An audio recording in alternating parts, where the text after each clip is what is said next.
Selamat siang kepada Bapak dosen dan teman-teman sekalian. Sebelumnya, perkenalkan, nama saya Risandi Prisadana dengan NIM 220555100.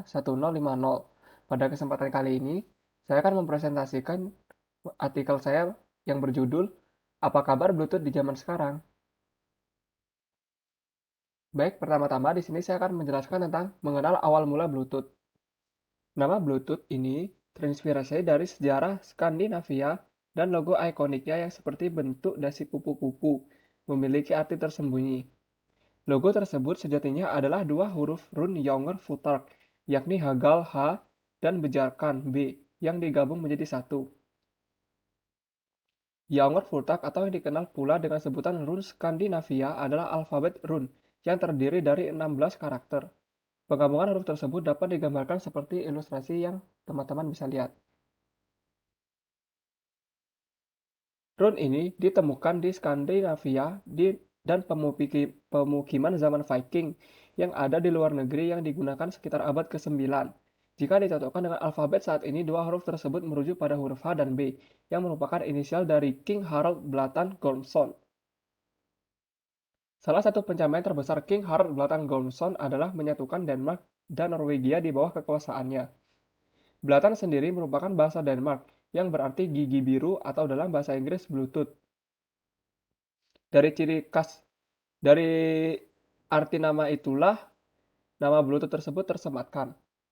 Berabad-abad setelahnya, tepatnya pada 1996, terdapat tiga petinggi dari pemimpin industri teknologi, yaitu teknologi Intel, Ericsson, dan Nokia. Saat itu, mereka membicarakan standarisasi teknologi radio jarak pendek untuk mendukung konektivitas dan kolaborasi antar produk dan industri yang berbeda. Perwakilan Intel, yakni Jim Kardas, mengusulkan nama Bluetooth sebagai kode sementara teknologi itu. Karena Raja Harald Blatan Gormson bisa menyatukan Denmark dan Norwegia, muncullah nama Bluetooth ini. Karena ketiga perusahaan ini ingin menyatukan industri dengan tautan nirkabel jarak pendek. Nama perangkat Bluetooth ini cepat dikenal dan tersebar ke berbagai penjuru dunia industri, dan hingga saat ini Bluetooth masih terkenal dan melekat namanya dengan teknologi jaringan jarak pendek tanpa memerlukan adanya kabel. Kemudian saya akan masuk ke pengertian Bluetooth. Bluetooth adalah sebuah perangkat lunak jaringan yang dapat digunakan untuk menghubungkan suatu perangkat dengan perangkat lainnya untuk saling berkomunikasi atau berhubungan dan saling bertukar informasi antara perangkat tanpa menggunakan adanya kabel atau wireless. Bluetooth banyak digunakan dan tertanam dalam berbagai teknologi yang ada, seperti handphone, laptop, komputer, speaker, dan banyak lainnya. Kemudian saya akan menjelaskan fungsi Bluetooth. Secara umum, fungsi dari Bluetooth itu sendiri adalah sebagai media pertukaran antar perangkat elektronik untuk saling bertukar data dan berkomunikasi seperti halnya mobile phone, mobile PC, router, printer, headset, kamera, dan masih banyak lagi perangkat lainnya. Namun ada beberapa fungsi Bluetooth lebihnya, yaitu yang pertama, untuk mengirim dan menerima file atau data. Fungsi pertama dari Bluetooth itu sendiri adalah untuk mengirimkan serta menerima data atau file. Pengguna bisa memakai Bluetooth untuk mengirim file mereka seperti gambar, dokumen, audio, lagu, dan lain-lain, antar handphone, antar komputer ke handphone, maupun sebaliknya. Yang kedua, memudahkan pekerjaan tanpa menggunakan kabel. Dengan demikian, semakin berkembangnya teknologi, sudah banyak perangkat yang menggunakan Bluetooth ini karena dapat memudahkan pengguna untuk mengatur perangkat mereka tanpa menggunakan kabel, seperti mouse wireless, keyboard wireless, dan lain-lain.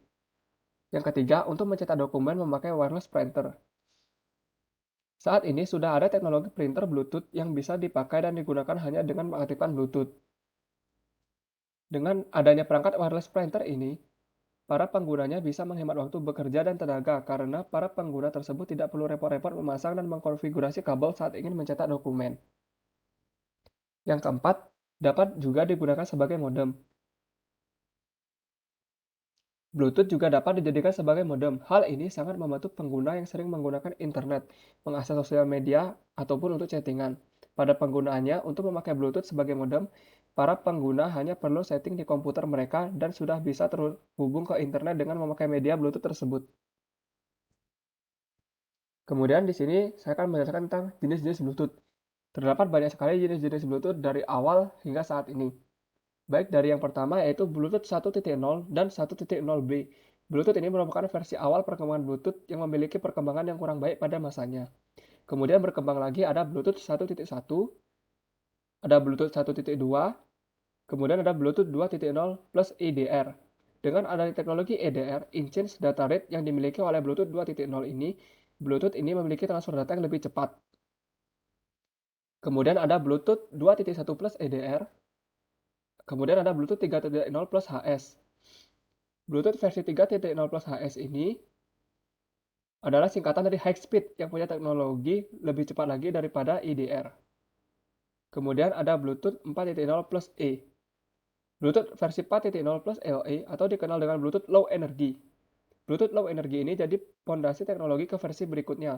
Keunggulan utama dari Bluetooth 4.0 plus LE ini adalah konsumsi energinya yang rendah. Kemudian berkembang menjadi ada Bluetooth 4.1, kemudian ada Bluetooth 4.2, dan ada Bluetooth 5.0. Bluetooth 5.0 ini adalah Bluetooth yang sering kita gunakan di perangkat kita sehari-hari seperti HP. Contohnya itu ada HP Samsung Galaxy S8, iPhone 8, iPhone 8 Plus, dan iPhone X. Kemudian berkembang ada Bluetooth 5.1. Kemudian yang paling terbaru adalah Bluetooth 5.2, merupakan Bluetooth yang berfokus pada peningkatan fitur Bluetooth LE atau Low Energy. Versi ini diperkenalkan pada 2020.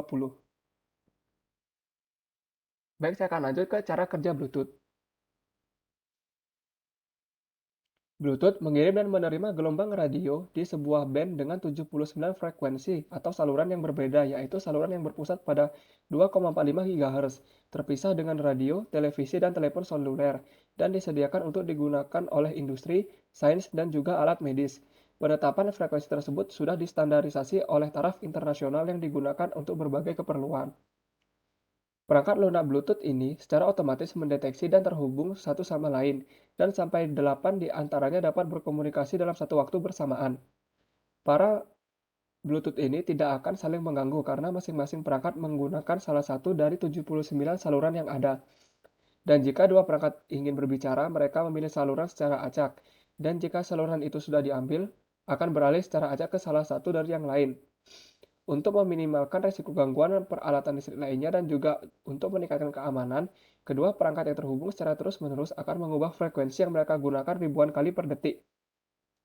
Ketika ada sekelompok yang terdiri dari dua atau lebih perangkat yang menggunakan Bluetooth saling berbagi informasi, mereka membentuk semacam jaringan komputer mini ad hoc yang disebut Piconet. Perangkat lain bisa bergabung atau meninggalkan Piconet yang ada kapan saja. Kemudian di sini saya akan menjelaskan tentang kelebihan Bluetooth. Adapun kelebihan Bluetooth yaitu mampu bekerja tanpa menggunakan kabel sehingga memudahkan pengguna. Yang kedua, jaringan dari Bluetooth bisa menembus tembok, dinding, atau benda-benda lainnya dengan jarak kurang lebih 10 meter. Ketiga, proses pengiriman data dan informasi dapat dilakukan dengan cepat dan efisien. Yang keempat, dapat melakukan sinkronisasi data dalam dua perangkat yang berbeda. Bluetooth bisa digunakan sebagai perantara modem. Selanjutnya, saya akan menjelaskan tentang kekurangan Bluetooth, yaitu jarak komunikasi jaringan terbatas, menggunakan frekuensi yang sama dengan Wi-Fi.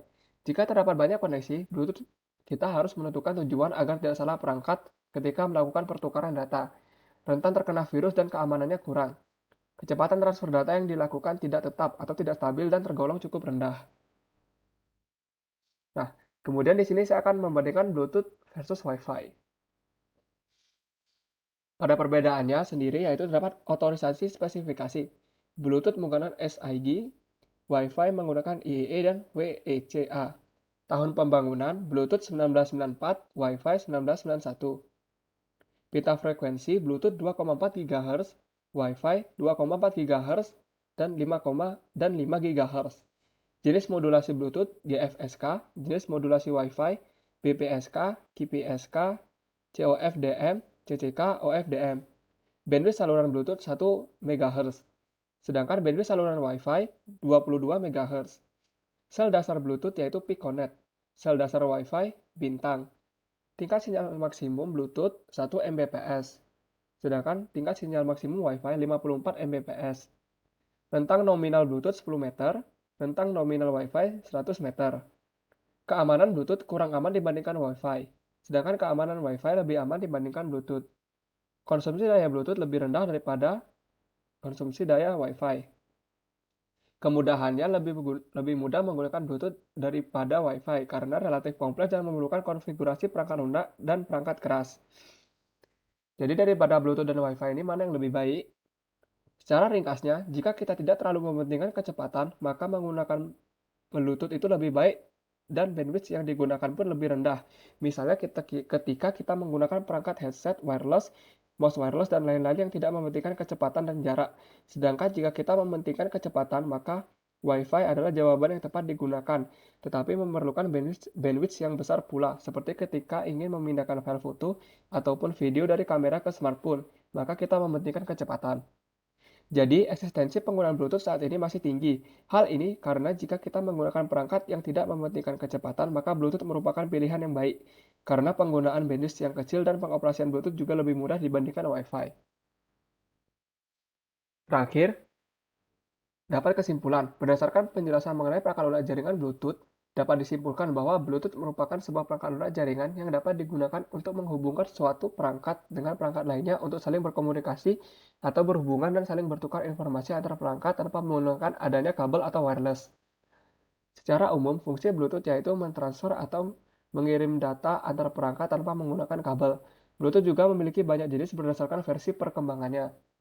Bluetooth juga pasti memiliki kelebihan dan kekurangan. Contohnya, Bluetooth mudah digunakan karena konfigurasinya mudah, tetapi memiliki keamanan yang kurang.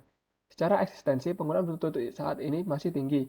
Hal ini karena jika kita menggunakan perangkat yang tidak mementingkan kecepatan, maka Bluetooth merupakan pilihan yang baik, karena penggunaan bandwidth yang kecil dan pengoperasian Bluetooth juga lebih mudah dibandingkan pada Wi-Fi. Baik, sekian presentasi dari saya. Terima kasih.